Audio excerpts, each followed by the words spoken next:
Assalamualaikum warahmatullahi wabarakatuh. Halo teman-teman semuanya. Di sini saya bersama dengan dua rekan saya, yaitu Christine Acempakasari dan juga Mas Diki Ardianto, akan menyampaikan materi mengenai perhitungan biaya variabel dan laporan segmen alat untuk manajemen. Pembahasan pertama ada gambaran umum perhitungan biaya variabel dan biaya penyerapan. Nah, pembahasannya ada 3, yaitu yang pertama, kedua format laporan keuangan termasuk biaya produk dan biaya periode meskipun berbeda klasifikasinya. Yang kedua, laporan keuangan biaya variabel adalah format kontribusinya dan mengategorikannya biaya berdasarkan perilaku biaya variabel dilaporkan terpisah dari biaya tetap. Laporan keuangan biaya penyerapan tidak membedakan biaya variabel dan tetap. Yang ketiga, laba neto operasi biaya variabel dan biaya penyerapan berbeda jumlahnya. Perbedaan berhubungan dengan fakta bahwa laporan keuangan biaya variabel dan biaya penyerapan memperlakukan overhead pabrik tetap secara berbeda. Selanjutnya ada perhitungan biaya variabel. Dalam biaya variabel atau variable costing, hanya biaya produksi yang berubah sesuai dengan output diperlakukan sebagai biaya produk, termasuk juga bahan langsung, tenaga kerja langsung, dan overhead pabrik variabel. Biaya overhead pabrik tetap tidak diperlakukan sebagai biaya produk, tetapi diperlakukan sebagai biaya periodik seperti beban administrasi dan penjualan yang dibebankan secara keseluruhan dalam pendapatan setiap periodenya.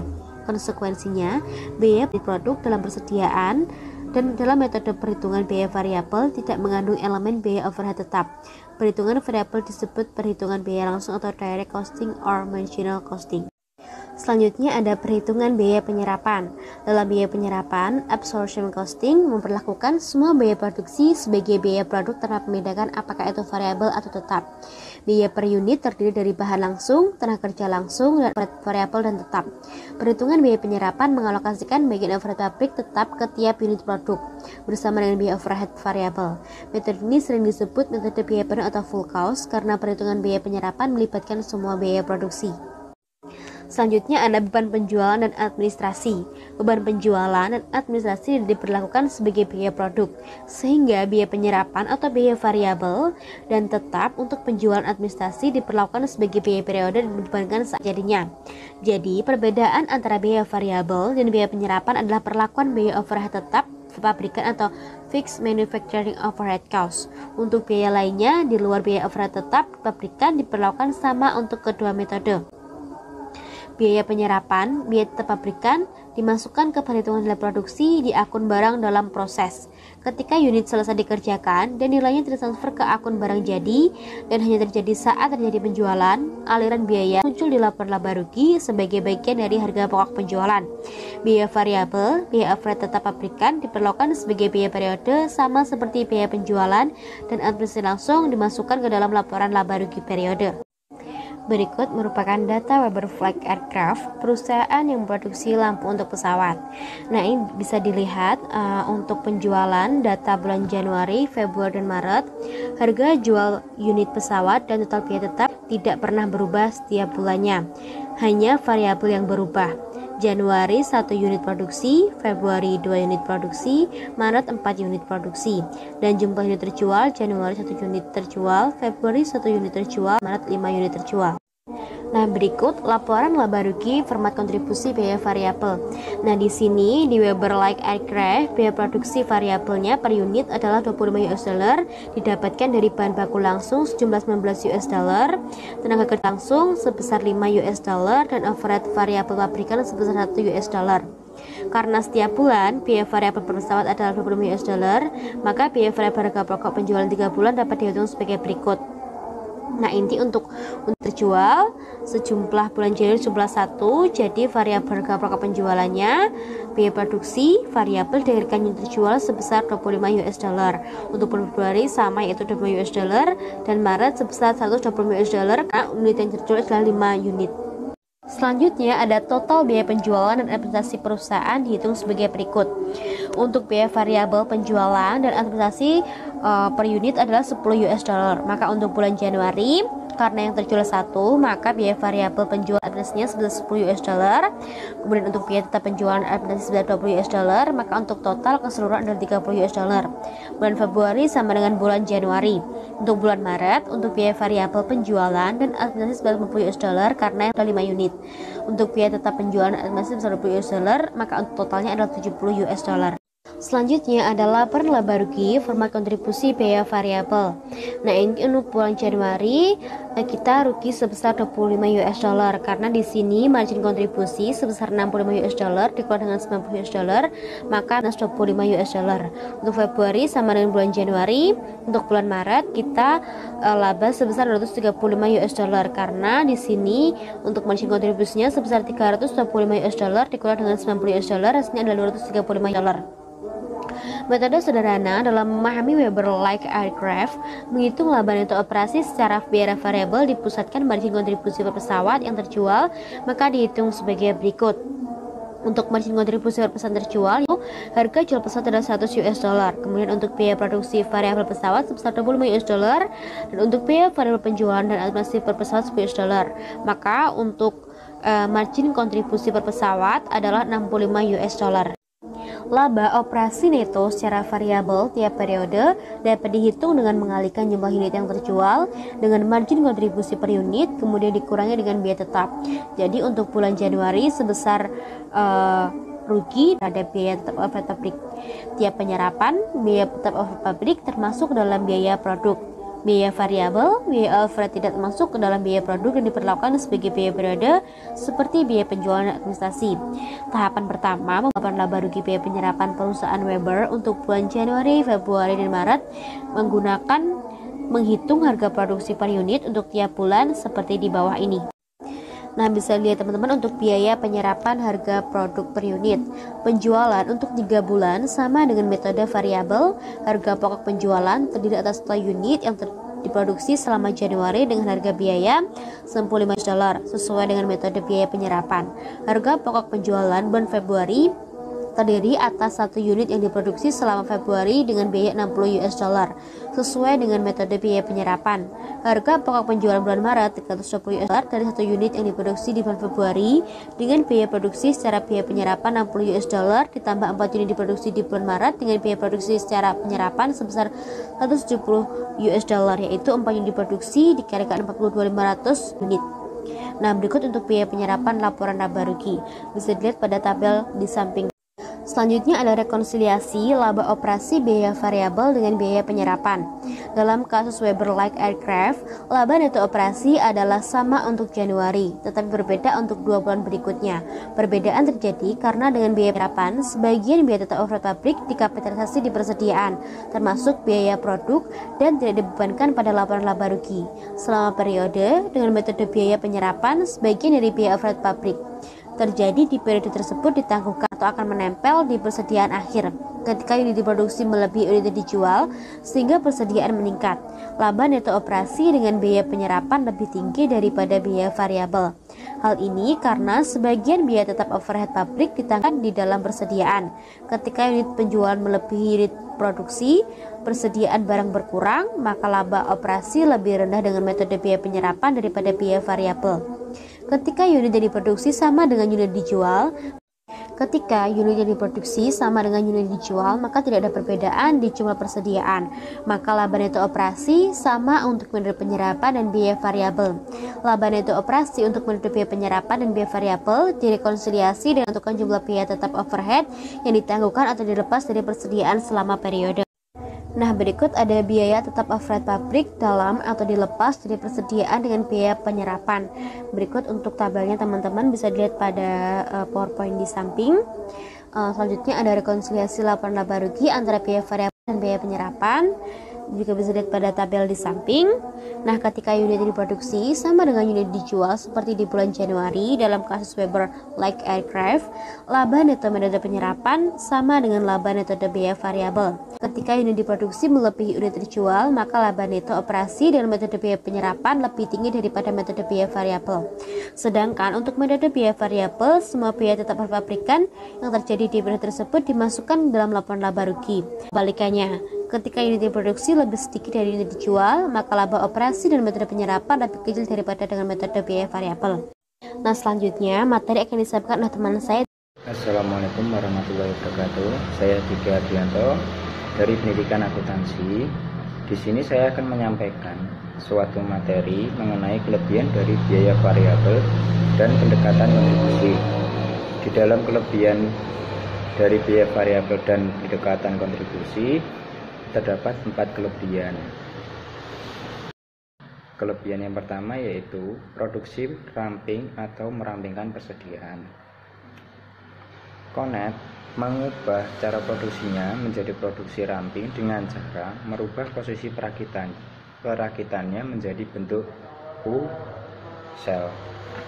Juga memulai produksi dengan jumlah yang sesuai dengan pemesanan dari pelanggan daripada memproduksi sebanyak mungkin dan menaruhnya di gudang. Nah, di sini dalam Konet mengubah cara produksinya itu intinya dia hanya memproduksi sesuai dengan pemesanan dari konsumen. Dia memikirkan seperti ini, jikalau dia memproduksi tidak sesuai dengan jumlah yang diminta oleh konsumen, maka produksi yang udah ada itu berarti harus disimpan di gudang. Nah, disimpannya di gudang itu produksi yang sudah ada tidak akan membuahkan hasil untuk perusahaan yang dimiliki oleh Konet. Kelebihan yang kedua yaitu memudahkan analisis BVL. Di dalam analisis BVL mensyaratkan kita memecah biaya menjadi komponen biaya tetap dan biaya variabel. Karena pada laporan laba rugi, biaya variabel mengategorikan biaya sebagai biaya tetap dan biaya variabel.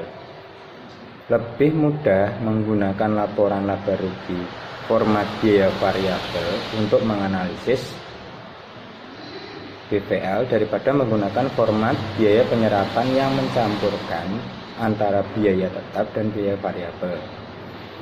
Dan lagi, laba neto biaya penyerapan mungkin terjadi sesuai atau tidak sesuai dengan hasil analisis BVL. Semisalkan kita memperkirakan penjualan kita dalam 1 tahun menguntungkan laba sebesar 100.000. Nah, untuk margin kontribusi untuk dari penjualan tadi kita kasaran, misalkan kita membutuhkan operasional untuk produksi itu sebesar 65.000. Nah, di sini margin kontribusi itu rumusnya perbandingan antara penjualan dengan margin kontribusi itu dibagi. Jadi penjualan tadi Rp100.000, sedangkan margin kontribusi itu Rp65.000, maka diperoleh margin kontribusi sebesar 65%. Nah, 65% itu kita bagikan lagi dengan penjualan kita tadi. Nah, di sini akan memperoleh total biaya tetap sebesar Rp90.000. Di sini ada rumus lagi, jika penjualan yang harus dicapai agar mendapatkan laba. Rumusnya target laba ditambah biaya tetap dibagi rasio margin kontribusi. Tadi penjualan sebesar perkiraan labanya sebesar 235.000 dan biaya tetap tadi udah diperoleh sebesar 90.000. Kemudian rasio margin kontribusi sebesar 0,65. Nah, 0,65 ini di sini dari 65% dibagi dengan 100, hasilnya 0,65. Nah, dari perhitungan tadi memperoleh hasil sebesar Rp500.000. Analisis BVL untuk Januari, laporan laba rugi dengan metode biaya variabel menyatakan bahwa laba neto operasi akan 235 ketika penjualan mencapai sebesar Rp500.000, dan benar laba neto operasi dengan metode biaya variabel adalah sebesar 235.000 ketika penjualan mencapai 500.000 di bulan Maret. Akan tetapi pada laba neto operasi dengan metode penyerapan tidak sebesar Rp235.000 pada bulan Maret, meskipun penjualan mencapai sebesar Rp500.000. Mengapa hal ini terjadi? Alasannya karena dengan metode biaya penyerapan, laba neto operasi dikacaukan dengan perubahan persediaan. Nah, jadi perubahan persediaan gini, pada bulan Januari, misalkan persediaan sebesar 100.000 unit. Nah, sedangkan pada bulan Februari dan Maret itu bisa jadi terjadi kenaikan atau penurunan persediaan. Nah, itu hal yang menyebabkan dengan metode biaya penyerapan tadi. Untuk stok persediaan Maret menurun, sehingga sebagian biaya tetap overhead pabrik yang telah ditangguhkan pada bulan Februari, saldo persediaan akhir dikeluarkan di laporan laba rugi di bulan Maret, mengakibatkan laba neto operasi sebesar 35.000 karena ada penurunan tadi, lebih rendah dibandingkan dengan Rp235.000 yang diproduksikan dengan analisis BPL. Jika persediaan telah meningkat di bulan Maret, hal kebalikan akan terjadi pada laba neto operasi dengan metode penyerapan akan lebih tinggi dari 235.000 daripada yang diprediksikan dengan analisis BPL. Penjelasan perubahan laba neto operasi. Laporan laba rugi biaya variabel dalam tampilan 6-2 jelas dan mudah dimengerti. Ketika semuanya sama atau tidak berubah, bila penjualan naik, laba operasi naik. Ketika penjualan turun, laba operasi turun. Ketika penjualan konstan, laba operasi konstan. Jumlah unit yang diproduksi tidak mempengaruhi laba operasi. Laporan laba rugi biaya penyerapan bisa membingungkan dan mudah disalahartikan. Lihat lagi pada laporan laba rugi biaya penyerapan pada tampilan 6-3. Manajer heran mengapa laba neto operasi bisa meningkat dari Januari ke bulan Februari meskipun penjualannya sama. Apakah itu dari penurunan biaya penjualan, beroperasi lebih efisien, atau ada faktor lain? Penyataan sederhananya, karena jumlah unit yang diproduksi melebihi unit penjualannya, laporan laba rugi penyerapan di bulan Februari dan sebagian beban tetap overhead pabrik ditangguhkan di dalam persediaan dalam bulan itu. Biaya ini tidak hilang, tapi akan muncul di laporan laba rugi periode yang akan mendatang ketika persediaan itu terjual. Hal ini tidak dapat dijelaskan dengan laporan laba rugi penyerapan. Nah, untuk menghindari kesalahan ini ketika menggunakan biaya penyerapan, pembaca laporan keuangan harus berhati-hati dengan jumlah persediaan. Dengan biaya penyerapan, jika persediaan meningkat, beban tetap overhead pabrik ditangguhkan di dalam persediaan dalam bulan itu, yang mana akan meningkatkan laba neto operasi. Jika persediaan menurun, beban tetap overhead pabrik dilepaskan di dalam persediaan dalam bulan itu, yang mana akan menurunkan laba neto operasi. Sehingga bila laporan laba rugi biaya penyerapan yang digunakan, fluktuasi yang ada di laba neto operasi dapat diakibatkan perubahan persediaan bukan karena meningkatnya penjualan. Membantu dalam membuat keputusan. Laporan laba rugi biaya variabel membantu mengidentifikasi tambahan beban variabel bila perusahaan memproduksi tambahan 1 unit atau lebih. Juga menekankan pengaruh pada beban tetap pada laba neto operasi. Total jumlah beban tetap produksi muncul dengan jelas di laporan laba rugi sehingga memberitahu jumlah yang harus ditutup untuk bisa mendapatkan laba. Di dalam kasus Weber Light Aircraft, laporan laba rugi biaya variabel menginformasikan bahwa setiap pertambahan 1 unit produksi adalah 25.000 dan memisahkan beban tetap sebesar 70.000 yang harus ditutup untuk menghasilkan laba. Mengadaptasi teori kendala. Teori kendala yang dibahas dalam bab 1 menyarankan bahwa kunci untuk meningkatkan laba perusahaan adalah mengolah kendala-kendala yang ada. Untuk alasannya akan dibahas di bab berikut karena hal ini memerlukan identifikasi yang cermat dan hati-hati dalam memilih biaya variabel di setiap produksi konsekuensinya. Perusahaan yang menggunakan teori kendala pasti menggunakan biaya variabel. Laporan laba rugi biaya variabel memerlukan satu penyesuaian bila menggunakan teori kendala, yaitu biaya tenaga kerja langsung harus dikeluarkan dari biaya produksi variabel dan disajikan sebagai biaya tetap produksi dan dibebankan sebagai biaya periode di dalam periode terjadinya.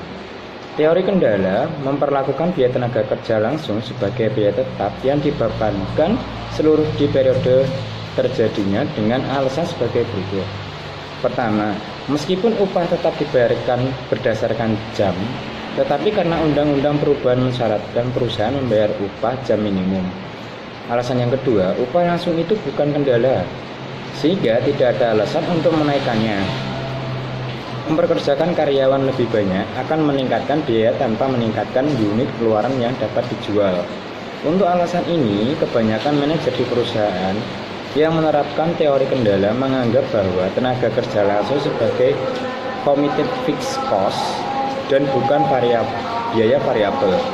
Dengan demikian, dalam bentuk modifikasi perhitungan biaya variabel yang digunakan dalam perusahaan yang menerapkan teori kendala, tenaga kerja langsung tidak dimasukkan sebagai biaya produk. Laporan laba rugi bersegmen dan pendekatan kontribusi. Laporan laba rugi bersegmen sangat berguna untuk menganalisis laba segmen, membuat keputusan dan mengukur kinerja manajer.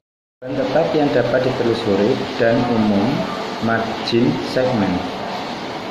Anda harus memahami 3 kata kunci untuk menyiapkan laporan laba rugi bersegmen menggunakan laporan laba rugi bersegmen, pendekatan kontribusi, beban tetap yang dapat ditelusuri atau threshold fixed cost, beban tetap umum common fixed cost, dan margin segmen atau segmen margin. Beban tetap yang dapat ditelusuri atau threshold fixed cost dari segmen adalah biaya tetap yang terjadi karena adanya segmen. Jika segmen tidak pernah ada biaya tetap, tidak akan pernah terjadi, dan jika segmen dihilangkan. Contoh dari biaya tetap yang dapat ditelusuri sebagai berikut. Yang pertama, gaji manajer, biaya pemeliharaan, asuransi liabilitas. Biaya tetap umum atau common fixed cost adalah biaya tetap yang menunjang operasi satu atau lebih segmen tetapi tidak dapat ditelusuri keseluruhan atau sedikit dari satu segmen. Contoh biaya tetap umum sebagai berikut. Yang pertama, gaji komisaris, biaya pemanas, gaji resepsionis. Untuk menyiapkan laporan laba rugi per segmen, beban variabel dikurangi dari penjualan dan menghasilkan margin kontribusi segmen.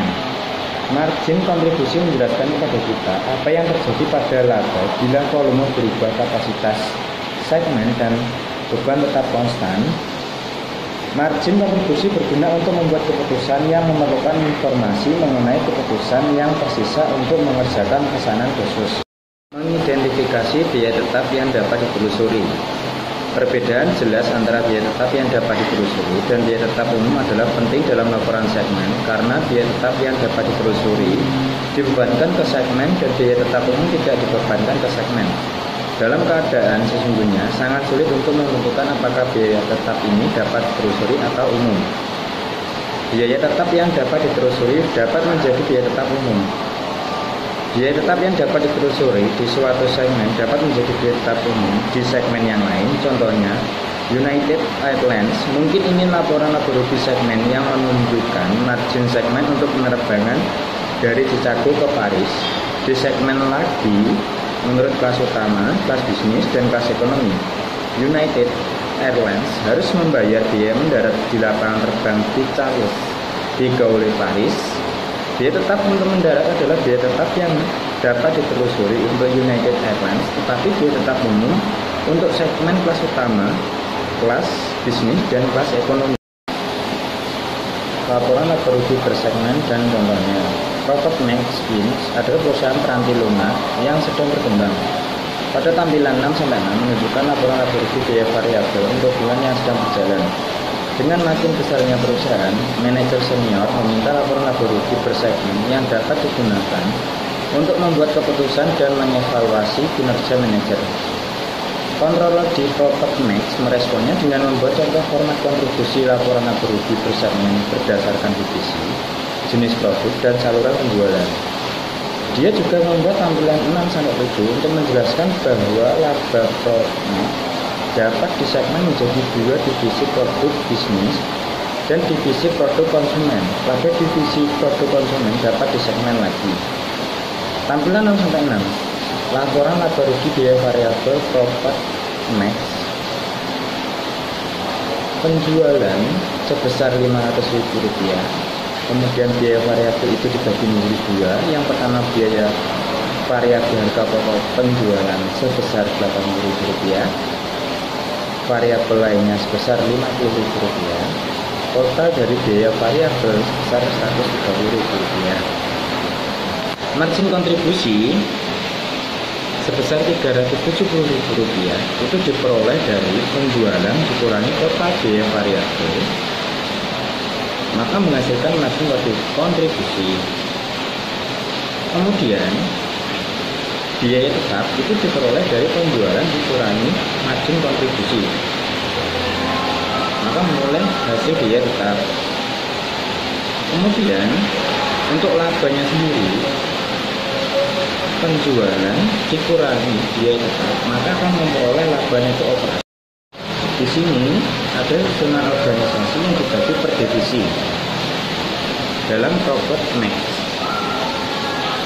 Divisi produk bisnis dan divisi produk konsumen itu masuk dalam jenis divisi. Kemudian komputer games dan Flipkart itu masuk jenis lini produk. Untuk toko online dan toko offline itu termasuk dalam saluran penjualan. Sebelumnya, perkenalkan, nama saya Kristina Ella Cempakasari.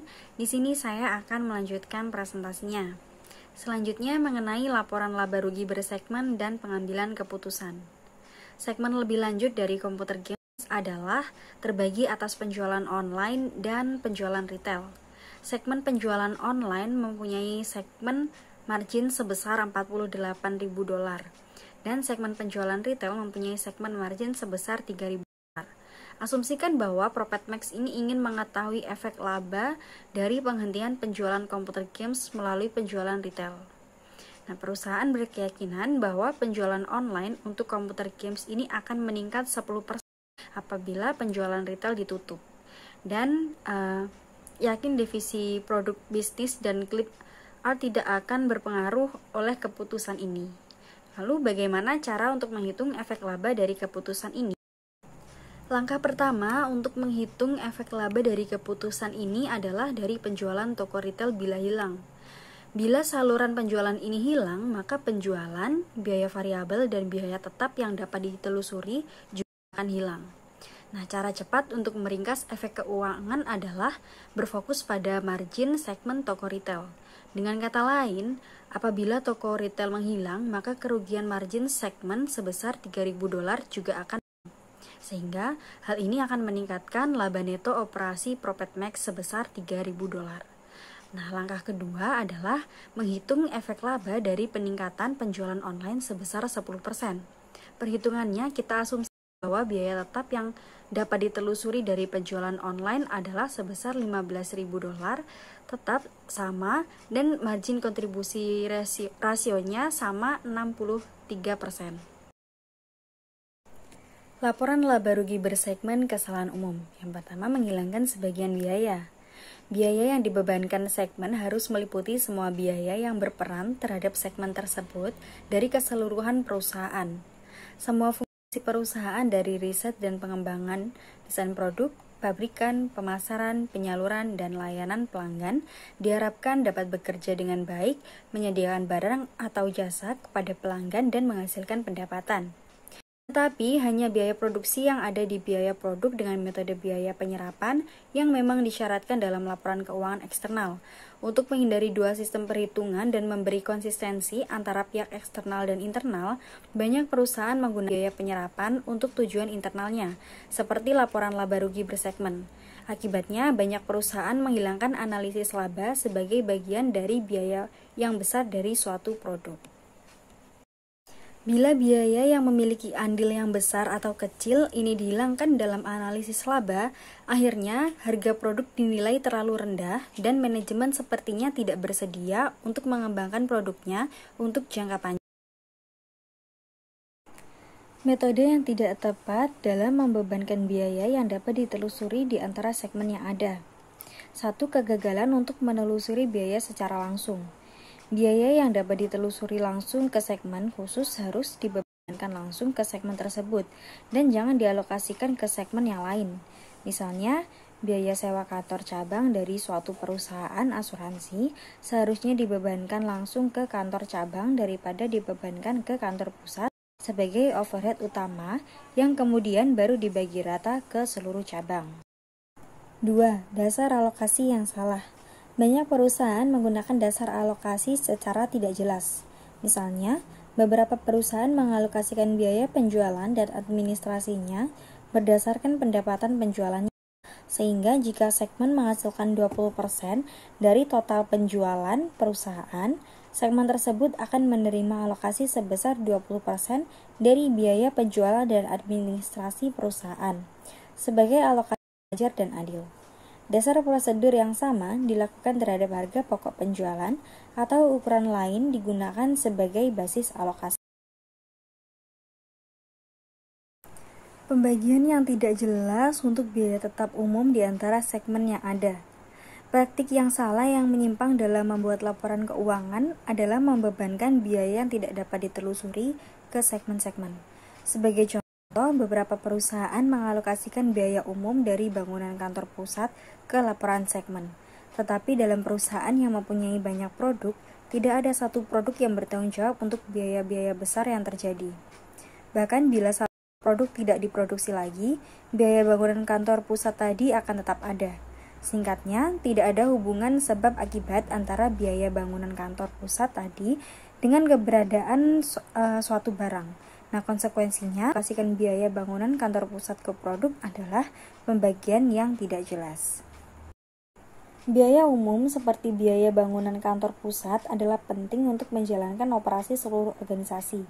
Tetapi praktik mengalokasikan biaya umum dengan pembagian yang tidak jelas kadang-kadang dibenarkan oleh pernyataan ada seseorang yang menangani biaya umum. Benar, tidak dapat dipungkiri bahwa perusahaan harus menutup biaya umumnya untuk menghasilkan laba. Mengalokasikan biaya umum dengan pembagian tidak jelas ke segmen-segmen tidak dapat dipastikan tidak terjadi. Faktanya, menambah biaya umum ke biaya aktual segmen akan membuat segmen berlaba menjadi segmen yang rugi.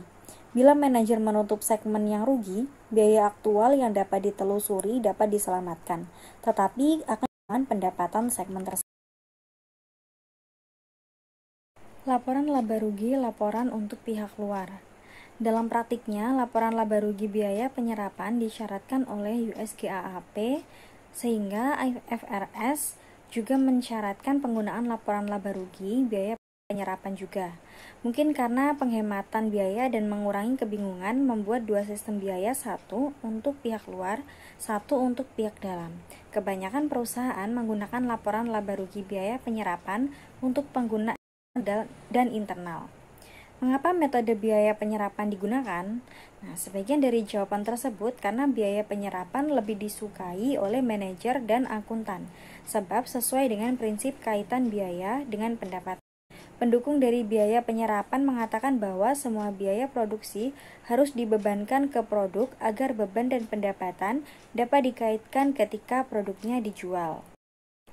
Pendukung dari biaya penyerapan mengatakan bahwa beban tetap pabrikan bukan benar-benar biaya produksi dari satu jenis produk. Biaya ini dikeluarkan untuk menghasilkan kapasitas untuk membuat barang selama periode tertentu dan pastinya akan terjadi meskipun tidak ada barang yang diproduksi selama periode tersebut. Sehingga bila nanti ada unit yang dibuat atau tidak, biaya tetap pabrikan akan tetap sama. Informasi keuangan bersegmen. USGAAP dan IFRS mensyaratkan bahwa perusahaan yang sahamnya diperdagangkan memasukkan informasi keuangan bersegmen dan data lainnya dalam laporan tahunannya, dan bahwa laporan bersegmen yang disusun untuk pengguna eksternal harus menggunakan metode dan definisi yang sama dengan yang digunakan perusahaan untuk laporan segmen internal yang disusun untuk membantu pengambilan keputusan operasi. Persyaratan ini menciptakan insentif untuk perusahaan yang sahamnya diperdagangkan menghindari penggunaan format kontribusi untuk laporan segmen internal. Laporan laba rugi format kontribusi segmen mencakup informasi penting yang mana perusahaan tidak mau melaporkan kepada umum, terutama pesaingnya, sehingga persyaratan ini menciptakan masalah dalam merekonsiliasi laporan internal dan eksternal. Jadi kesimpulan dari materi kita hari ini, perhitungan biaya variabel dan perhitungan biaya penyerapan adalah metode alternatif untuk menentukan biaya produksi per unit. Dengan menggunakan perhitungan biaya variabel, hanya biaya produksi yang berubah sesuai dengan tingkat output yang diperlakukan sebagai biaya produk. Biaya tersebut termasuk bahan langsung, overhead variabel, dan biaya tenaga kerja langsung. Biaya overhead pabrik tetap diperlakukan sebagai biaya periode dan dibebankan ke laporan laba rugi pada saat terjadinya. Kebalikannya, biaya penyerapan memperlakukan biaya overhead pabrik tetap sebagai biaya produk bersamaan dengan bahan langsung, tenaga kerja langsung, dan overhead variabel. Kedua metode tersebut memperlakukan biaya penjualan dan administrasi diperlakukan sebagai biaya periode dan dibebankan ke laporan laba rugi pada saat terjadinya. Karena perhitungan biaya penyerapan memperlakukan biaya overhead pabrik tetap sebagai biaya produk, bagian overhead pabrik tetap dibebankan ke setiap unit produksi. Jika unit produk tersebut tidak terjual sampai akhir periode, maka biaya overhead pabrik tetap yang melekat pada unit produksi tersebut akan dibawa ke periode berikutnya sebagai persediaan. Pada saat unit tersebut terjual, biaya overhead pabrik tetap dikeluarkan dari rekening persediaan dan dibebankan ke pendapatan sebagai bagian dari harga pokok penjualan. Maka, metode perhitungan biaya penyerapan memungkinkan untuk menunda sebagian biaya overhead pabrik tetap pada suatu periode ke periode berikutnya dalam rekening persediaan.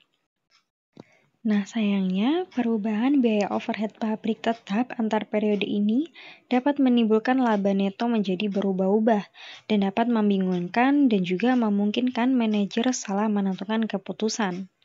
Untuk menjaga agar tidak terjadi kesalahan pada saat membuat interpretasi data laba rugi, manajer harus berhati-hati terhadap perubahan yang terjadi pada tingkat persediaan. Laporan laba rugi segmen dapat memberikan informasi untuk mengevaluasi profitabilitas dan kinerja divisi, lini produk, wilayah penjualan, dan segmen-segmen lain dari suatu perusahaan. Berdasarkan pendekatan kontribusi, biaya variabel dan biaya tetap sangat mudah dibedakan satu dengan yang lainnya, dan hanya biaya-biaya yang dapat ditelusuri ke segmen yang dibebankan ke segmen tersebut. Suatu biaya dianggap dapat ditelusuri ke suatu segmen lainnya hanya jika biaya tersebut disebabkan oleh segmen dan tidak adanya segmen akan mengakibatkan biaya tersebut dapat dihindari. Baik, sekian presentasi dari kelompok kami. Ada kurang lebihnya kami mohon maaf. Wassalamualaikum warahmatullahi wabarakatuh.